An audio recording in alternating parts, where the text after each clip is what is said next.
Video కనుక నచ్చితే ఖచ్చితంగా లైక్ చేయండి. అర్జెంటుగా రండి అని చెప్పి దీక్షితులు గారు అరవింద లక్ష్మికి ఫోన్ చేస్తారు. ఇక వీళ్ళు గబగబా వస్తారనమాట దీక్షితులు గారు ఆశ్రమానికి.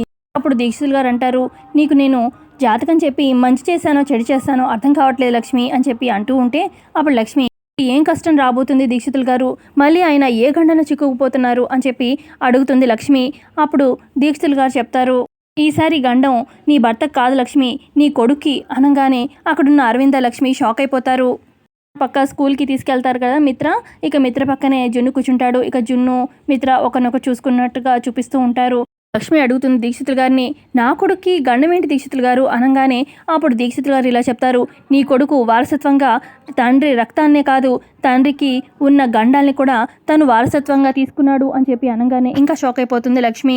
ఇప్పుడు తండ్రితో పాటు కొడుకు కూడా గండం ఉంటుంది అని చెప్పి దీక్షితులు గారు చెప్పగానే ఇప్పుడు ఎలా కాపాడుకోవాలి జున్నుని అని చెప్పి చాలా ఆలోచిస్తూ ఉంటుంది లక్ష్మి. ఇదేంటి అని చెప్పి అరవింద షాక్ అవుతుంది.